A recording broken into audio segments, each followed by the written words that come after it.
personales. Un tema que ha cogido bastante auge en estos momentos y que viene a hablarnos Kevin el día de hoy, una persona que ha estado en esto ya por mucho tiempo, ha creado su propia empresa alrededor de esto y nos va a contar un poquito sobre qué son las finanzas personales y cómo podemos aprender más de ellas. Bienvenido, Kevin. Dani, ¿cómo vamos? ¿Todo bien? ¿Cómo vas? Excelente. Bueno, yo me presento, mi nombre es Kevin Andrés Benjumea Castaño, yo soy Financial Planner, he desarrollado toda mi carrera profesional en torno a las finanzas, también me gusta el emprendimiento digital, soy trader profesional, llevo 5 años de experiencia invirtiendo en los mercados. Alrededor del trading fundé una academia virtual de las más grandes de Latinoamérica, Golden Wolf Trading, y actualmente soy Product Manager del proyecto Fractal, del cual pues también somos socios. Y ya, como te decía, toda esta cuestión de las finanzas me ha interesado de sobremanera.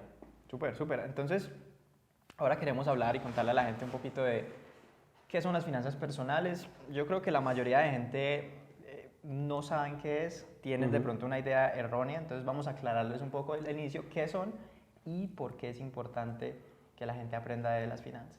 Dani, esa pregunta es excelente. Mira que yo siempre que me enfrento en las asesorías que hago, siempre les digo que es importante porque nosotros, en el mundo en el que estamos, en el contexto en el que nos desenvolvemos, constantemente estamos tomando decisiones financieras, de ahorro, de consumo, de inversión, de seguridad.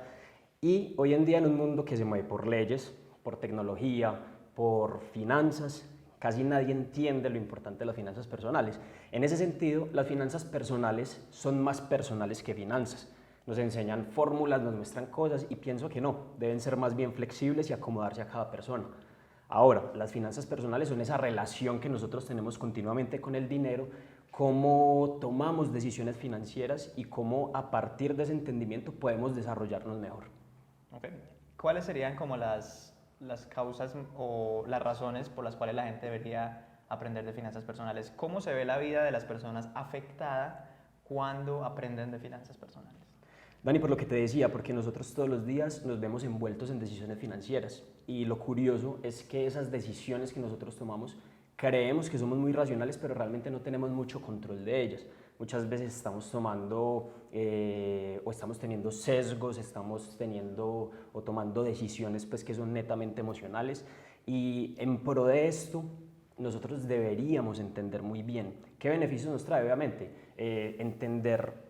entendernos a nosotros como personas productivas que tenemos relación con el dinero, nos va a permitir primero establecer objetivos a largo plazo, adquirir un poco más de libertad y obviamente pues, en el sistema económico en el que nos encontramos entender esos ciclos para que en pro de eso podamos utilizar el dinero como una herramienta que nos genere la tranquilidad de poder dedicarnos a los que nos gusta. Porque por ejemplo muchas veces vos ves la mayoría de la gente peleando con deudas, sin tener control del gasto y en últimas eso lo que va a hacer es que los va a anclar y no les va a permitir desarrollarse como uno debería desarrollarse o pues ser un poco más feliz, más libre, depende de qué quiera cada persona.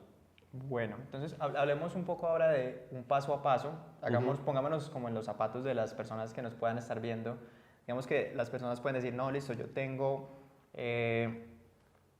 tengo mi sueldo y yo sé que ese sueldo entra y ya empieza a salir. Y sale ahí mismo. Entonces, dentro de eso, ¿yo cómo voy a empezar a generar un ahorro? ¿Yo cómo genero una inversión? Si apenas me entra el sueldo, sale. Entonces, ¿cuáles serían los primeros pasos para que las personas podrían tomar en este caso? Esa pregunta es muy chévere, pero tiene como muchas aristas a retomar. Por ejemplo, primero hay que entender qué tipo de ingreso tengo yo, si es un ingreso que es constante, si es un ingreso que es variable, cada cuánto tengo ese ingreso, qué fuentes de ingreso tengo, pero partamos de lo básico. Lo primero que yo le digo a las personas es que entendamos cómo tomamos decisiones, ¿cierto? No solamente financieras, sino cómo nosotros estamos tomando día a día esas decisiones. Entender un poco esos sesgos emocionales que nosotros tenemos. Cuando sabemos cómo tomamos esas decisiones y cómo fallamos en función de ellas, hay 3 formas básicas de entender nuestra situación financiera. A mí me gusta llamarle bienestar financiero. Una subjetiva, una objetiva y una comparativa. En la subjetiva lo que vamos a hacer es entender esa herencia cultural y esa relación que tenemos nosotros con el dinero. Cuáles son nuestros scripts con el dinero, si nosotros somos adoradores, si somos buscadores de estatus, si somos evasores del dinero, ¿cierto? Eso desde lo subjetivo. Cuando tenemos eso claro, ya vamos a ir a un plano más objetivo en donde vamos a revisar nuestra estructura de gastos, nuestra estructura de ingresos y cómo estamos controlando eso. Solamente teniendo eso claro y, por ejemplo, no sé, reflejado en un flujo mensual, nos vamos a dar cuenta si ganamos más de lo que gastamos, si gastamos más de lo que ganamos o si estamos bien distribuidos. Ya lo que hacemos es sanear eso, digamos, hacer que nuestro gasto sea un poco más eficiente, que posiblemente a final del mes nos quede un excedente para trasladar al ahorro. Cuando tengamos eso cubierto, vamos a revisar cómo estamos en cuestión de deuda, cuál es nuestro índice de endeudamiento, de nuestros ingresos, cuánto estamos destinando a la deuda. Y acá sí les quiero decir algo, la deuda hay que diferenciarla muy bien entre lo que es deuda de consumo y la deuda regular. La deuda no necesariamente es mala, pero la deuda de consumo hay que ponerle mucho cuidado. Cuando satisfacemos o cuando mejoramos un poco esos índices de deuda, vamos a tener un poquito más de excedente de capital. Y ese capital empezamos a destinarlo al ahorro.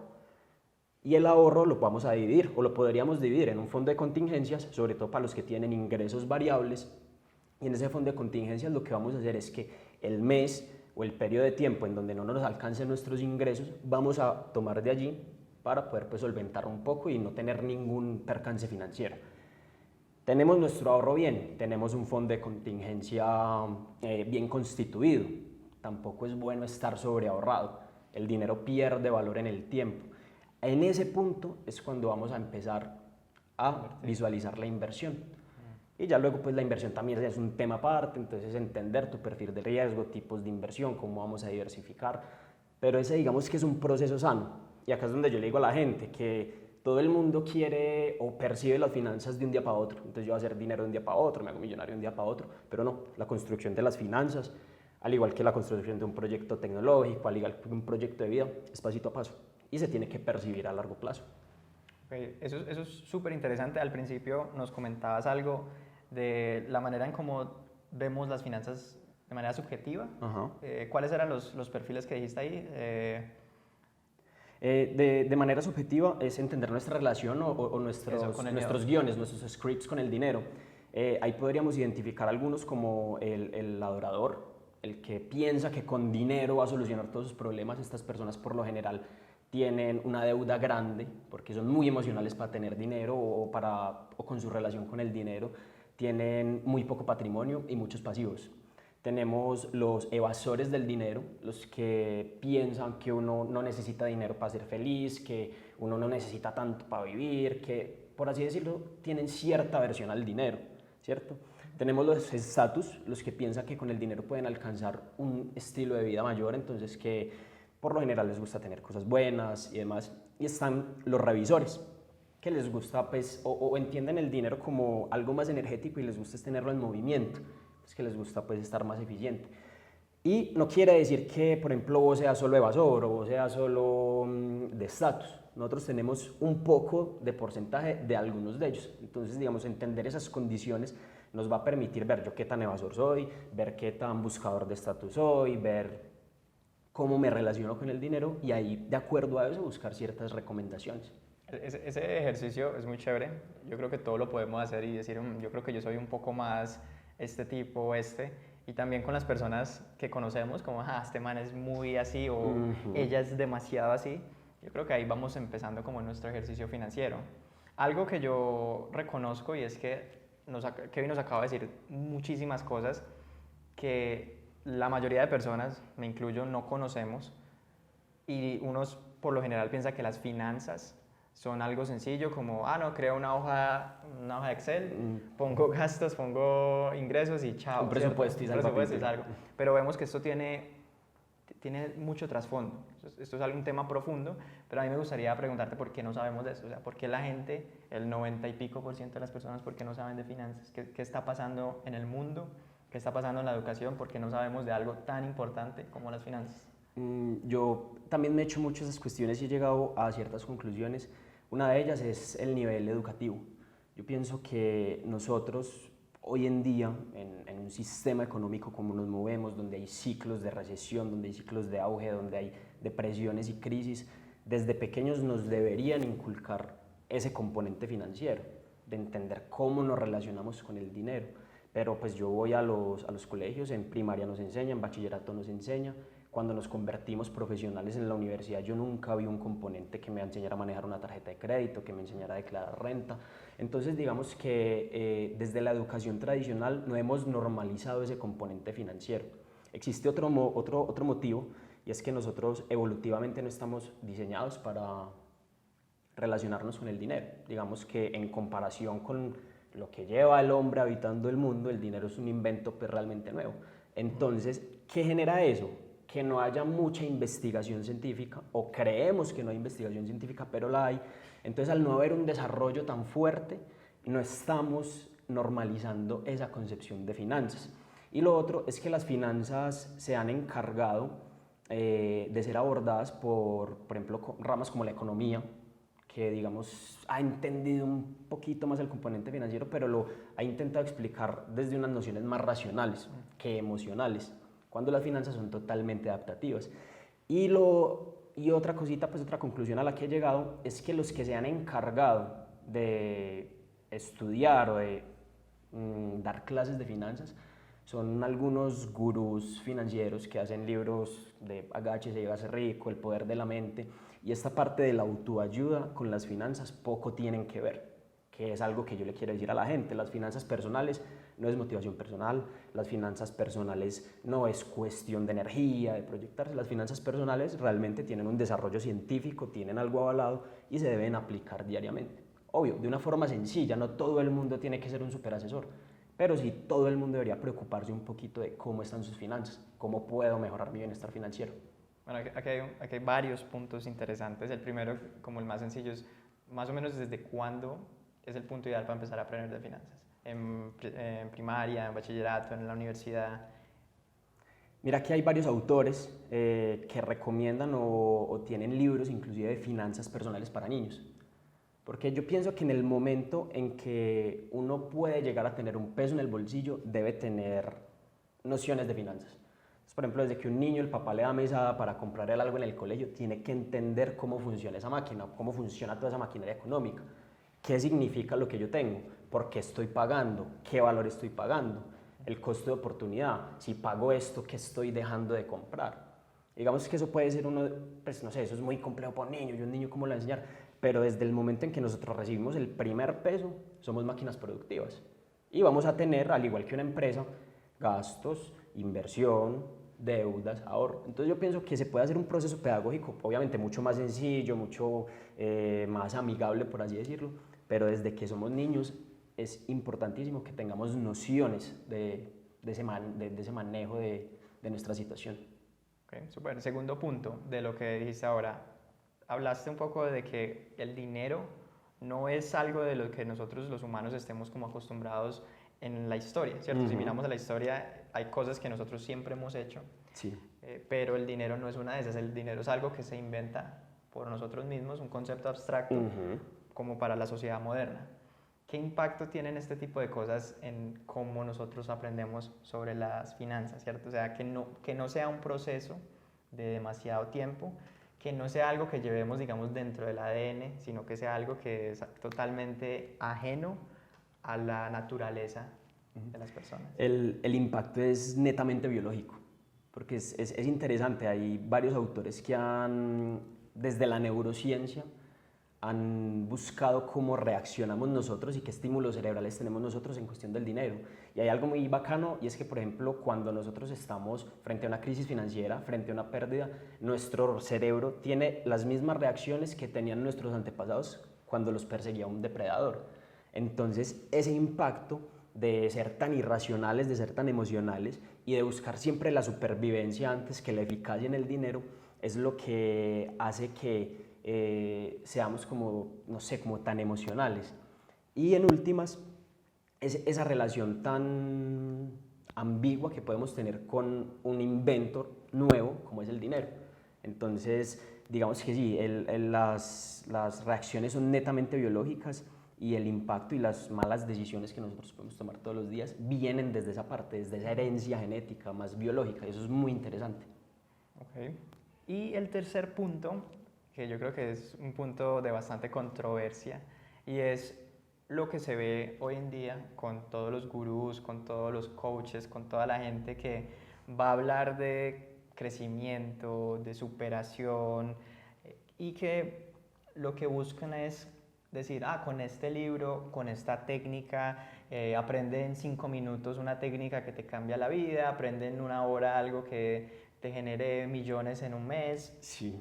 Lo que buscan, la mayoría, no todos, pero lo que buscan la mayoría es dar una facilidad a las personas, o sea, la respuesta fácil a todos sus problemas. Entonces, no, finanzas en 5 minutos, haz esto y tendrás una vida diferente. Pero lo que tú nos dices es que el proceso de las finanzas no es un libro, no es un curso, no es una técnica que te va a cambiar la vida por completo, sino que es un proceso que puede durar toda la vida. Exacto. ¿Cómo o cuál sería la principal recomendación que le podrías dar a las personas para que no caigan en estos engaños que hoy en día hay demasiados?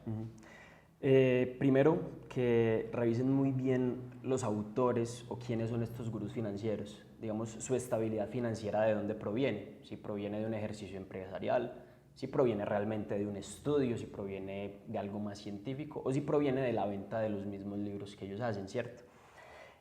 Lo otro es que tengan en cuenta de que la mayoría de los gurús financieros lo que van a hacer es que a través de la experiencia te van a mostrar un camino, pero ocurre algo. Vos sos una persona totalmente diferente a mí. Cualquier persona tiene necesidades diferentes. Entonces no es lo mismo yo hacer un diagnóstico de alguien soltero, joven, que recién está teniendo ingresos, a de alguien que lleva 20 años casado, tiene 3 hijos, tiene estas deudas. Entonces, lo que quiero decir es que para no caer en estos gurús, no caigamos en el facilismo de que este hizo esto y voy a replicar lo que él hizo porque este es el camino universal para llegar a mi bienestar financiero. No. La recomendación es que nosotros tenemos que entender primero cómo es nuestra situación, hacer un diagnóstico, saber dónde estamos parados y a partir de ahí estructurar un plan que nos lleve a un objetivo. Entonces, mi situación es diferente a la tuya, mi plan va a ser diferente al tuyo, mis objetivos evidentemente van a ser diferentes a los tuyos. Entonces, es lo que les digo y les quiero recalcar. En últimas, las finanzas personales son más personales que finanzas. Entonces, tip, ver muy bien quién es el autor, de dónde tiene su reconocimiento y no caer en la facilidad de replicar lo que ya hizo otra persona, porque tu situación, mi situación y la situación de todos es totalmente particular. Bueno, súper. Entonces yo creo que con eso podemos ya despedirnos y decirle a la gente que el camino al crecimiento, el camino al éxito es largo, es un proceso, es una mentalidad que dura toda la vida, pero por suerte hay muchas personas, como acá en Edúcate, que estamos también en el camino de ayudarles a todos a entrar en el conocimiento, a entrar en el mindset de crecimiento. Por último, vamos a compartir con las personas cuáles pueden ser algunos recursos, unos libros, unos podcasts, unos cursos que sirvan bastante y que puedan empezar a consumir ahora. Listo, perfecto. Hay 2 escritores, uno del New York Times, que es Carl Richards, tiene un blog de finanzas personales, es un planeador financiero pues bastante reconocido. También está Jason Butler del Financial Times de Londres, tiene artículos enfocados en finanzas personales que es muy bacano. En podcast tenemos Paso a Paso, Peso a Peso, que trata pues digamos de una forma muy amena todas esas decisiones financieras que nosotros tomamos.